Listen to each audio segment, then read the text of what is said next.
Hi and welcome to the Gemhawks YouTube channel. I hope you're having a beautiful day today, no matter what it is you're doing. For our free wire tutorial here on YouTube today, I'd like to share my wire moon gazing hare. I'll show you that on the board in just a second.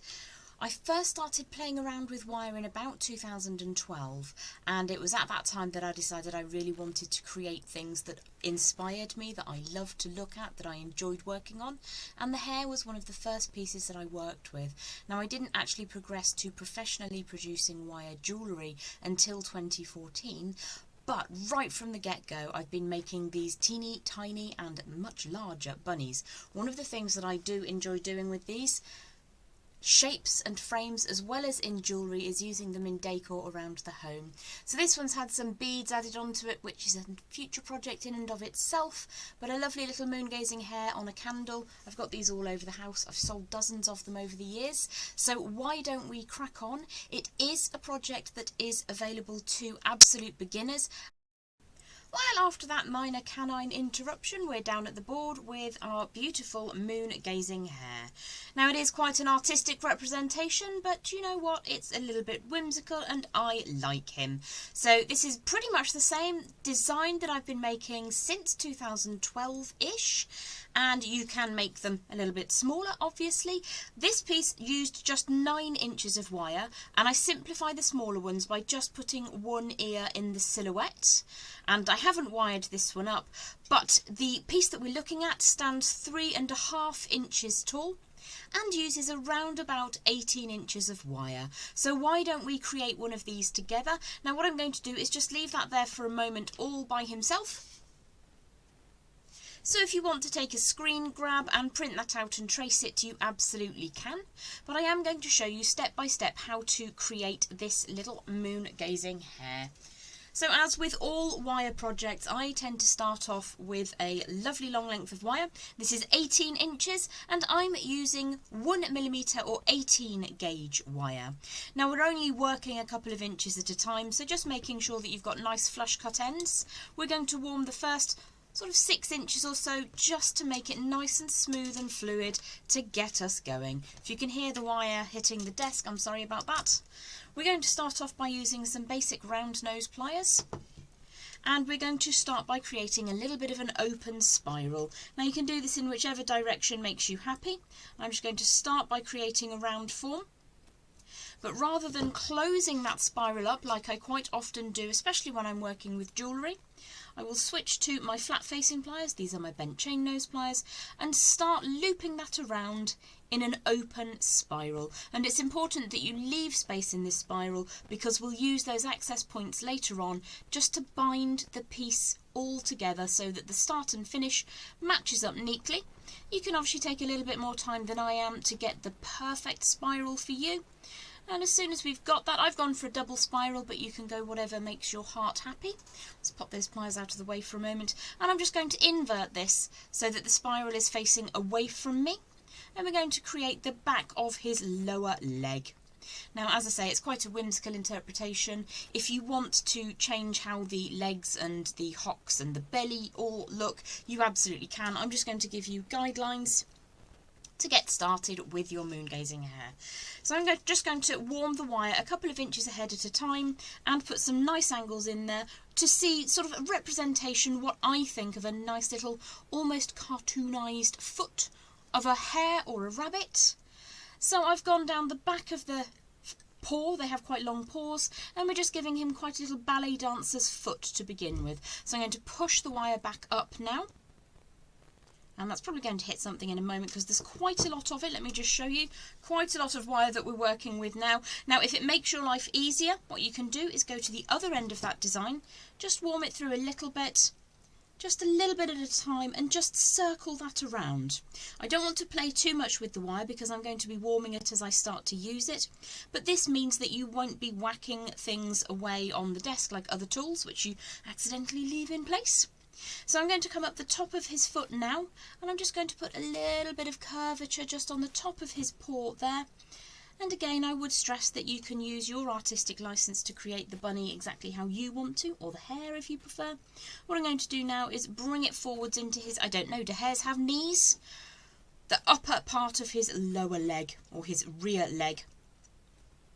And that's quite a sharp angle coming back, but what I'm not doing is crushing it down. You can squish that a little bit if you want to, but I like quite a nice open section just in the middle there, so you can easily see. And if you want to add beads, it pays not to get too crunchy in those angle changes.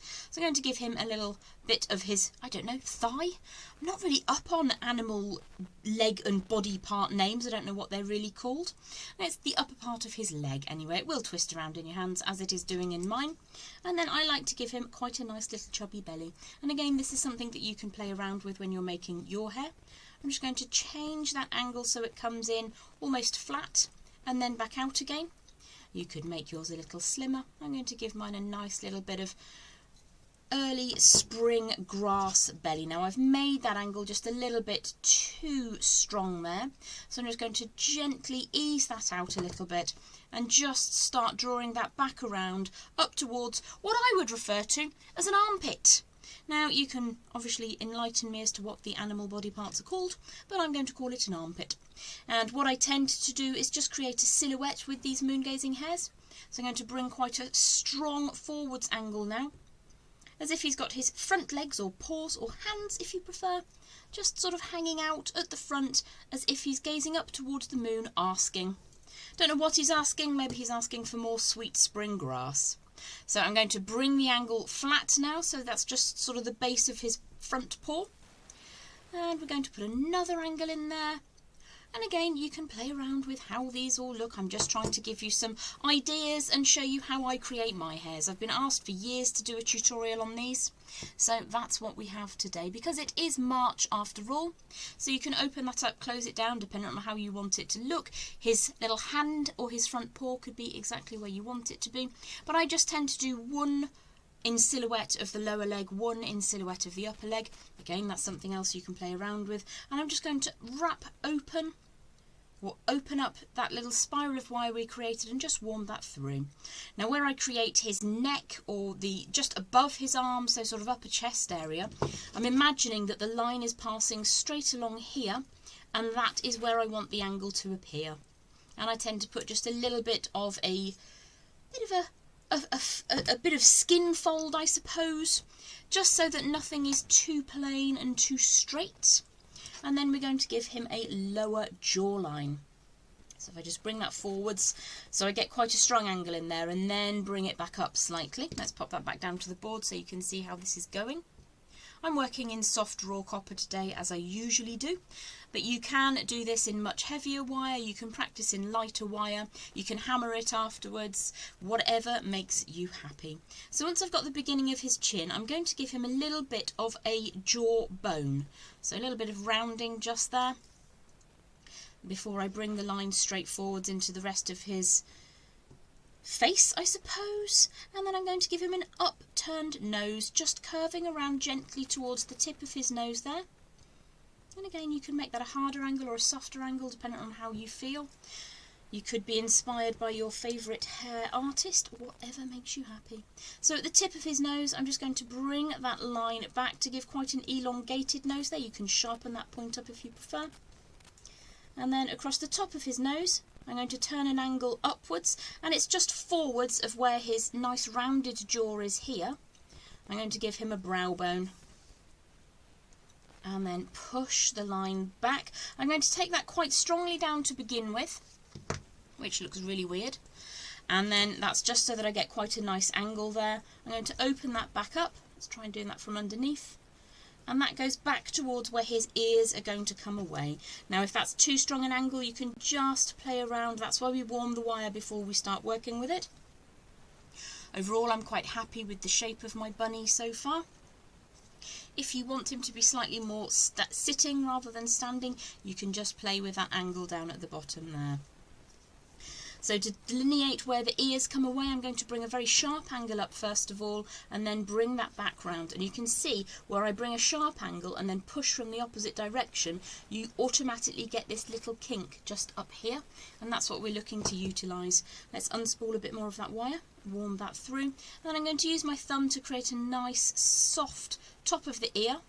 before putting a little bit of a kick on the end. Now, I don't suppose for 1 minute real hares actually have this shape, but I like it, so that's what I do. So I've put a strong angle there, which I then soften up and bring the wire around at the end to create the first of those ears. Now, in my larger designs I tend to put 2 ears, but in the smaller ones I simplify that down a little bit and create just a single ear silhouette. As I said earlier, this one isn't wired together, but I will show you how to wire the larger piece together, just in case that's something that you want to do. So let's just flatten that down for a second and draw, again using that finger just to bring a nice soft angle at the first half of the ear. And then what we're going to do is just pull that so that it almost intersects with where the ear begins. You can see if I just rotate that in the light slightly, that that's where the wire heads to. So what I'm going to do now is bring around the second ear. So I want to just very, very gently bring the wire back on itself and push it up so that it sits parallel with that first ear. Now at this point I actually want to squish up this angle between the 2 ears. So for me it's easier if I turn that upside down for a second, making sure that everything stays flat as if it's between 2 panes of glass. I'm going to crunch so that that angle is really, really close. It's more like a hairpin bend on a racetrack. Flip the design back around, and where possible I try to recreate the same shape and size as I did with the first ear. Now I've just very naughtily used my nail to create that angle. That's purely because my nails are functional, they're not to be looked at, so please don't ever be offended by the state of my fingernails. They're a person that works with their hands' nails. So let's draw the tail of wire around again. I want that to be relatively sharp. If it's not sharp enough, I can give that a very gentle squish, but not so much that I can't open that out to give that nice soft start to the second ear underneath. Now you can make that wider or narrower depending on what your preferred aesthetic is. My dogs are having a bit of a day today, so I just need to go and see what they're up to in a moment. But let's just change that angle back around. So what I want to do, if I put the next angle change too close to the beginning of the first ear, it looks a bit like his ears are an add-on, and I don't like that. So I bring this angle change just underneath where we put the angle in that's between the 2 ears, and push that back out in the opposite direction. And then if you find that you've made it too far to one side or too far to the other side, you can alter it slightly by changing the shape of the ear itself, just to bring that. So if you imagine the brow bone comes up and then there's the skull just passing across here, it's a nice soft angle at the back, and that's where we're looking to get the wire to. Again, you may feel that you want to just crunch that up slightly, so I'm just going to very, very gently tighten that angle and then push the wire manually back out so that it sits just under that second ear. So I'm just going to push some warmth into that wire again. And then the back is the next part that we're going to work on. Now I tend to give my hares a little bit of a hump on their back because I think it adds interest. You can obviously go for a straight flowing line if you quite like an elegant hair. I think my hares that gaze at the moon are a little bit older. They've seen a bit of action. I don't know necessarily whether it's a back hump or quite what it is, but I like adding a little bit of detail on that back line. If you'd rather see a nice smooth line, then you do that. This is your hair, not my hair. So I'm just going to add a little bit of detail, I suppose, a few angle changes. Let's just put a little bit of a hump on the back there, bring that back down, and then change the angle back out. Now your hair can be skinny, or your hair can be plump, but you do want to have a nice soft line just coming down the back here, just to make sure that he looks a little bit animally and not too linear. So that's a little bit on the chubby side, so I'm just going to draw that closer. And what I'm looking to do is to have at least an inch of wire left at this stage. And if I just grab the ruler, you'll be able to see the sort of measurements that we're making at the moment. We're looking to have a bunny or a hare that stands around about 3.5 inches in height. So that's what we will end up with, using 18 inches or so of that 1mm 18 gauge wire. So we've got plenty of wire to play with here. Let's just get that ruler back out of the way. And I'm just going to play around with this until it makes me happy. And obviously you can decide what is most aesthetically pleasing to you. So if you think that you would need to just bring his bottom out but not the rest of his body, then you can obviously do that too. What we're looking to do is to bring the tail of wire so that it crosses just between the lower part of his back leg and where it becomes his elongated hare foot. Now, to trim the wire away here, we're looking for about 1 inch to 1.5 inches, dependent on how many coil wraps you want on the tail. I'm going to go for about 1.5 inches. So I've got a scrap of wire to use later for something else. That's going in the scrap pot. And we need to switch back to those round nose pliers now. For this section, it really does benefit you to warm that wire through, making sure that you've got a good flush cut to work with. We're going to start with an open spiral again. You don't need it to be open in the centre, but I think it's nice to have those two spirals matching because they sit quite close together. So we're going to continue pushing that into the non-dominant hand to create a spiral shape. Now your spiral that acts as the tail of the hare can be completely round if you prefer, or you can add a little bit of an angle into it as well. So I'm just going to act as if I'm going to make that into a round tail for the moment, and just make sure that that sits where I want it to. So at the moment I need to do a little bit more spiraling to take that a little bit further upwards. My spiral's gone a bit awry, so let's straighten that out first of all. There we go. And then continue that spiral around until it sits approximately where you want to tie the beginning spiral and the end spiral together. Now that looks pretty decent to me. If I wanted to keep that spiral circular, I would simply move on to the next stage of the tutorial, which I'll cover in a moment. But if you want to add a nice little angle into that, as I have with this little fella here, what you can do is just attack that spiral slightly, just open it up very, very gently. And I'm going to put a straight bit just here to begin with, and then I'm going to pull the rounded part of the spiral down, move that around slightly, and then you can just crunch a little bit of a shape into the part of the spiral that sits just above where the two spirals will meet. And I'm just very, very gently, I'll grab the wire and twist gently, grab the wire and twist gently. Once you're happy with the shape that you've attached in there, you just need to resight the beginning part of that spiral. And we'll just sit that down. And you can take a little bit more time just to make sure that that sits exactly how you want it to.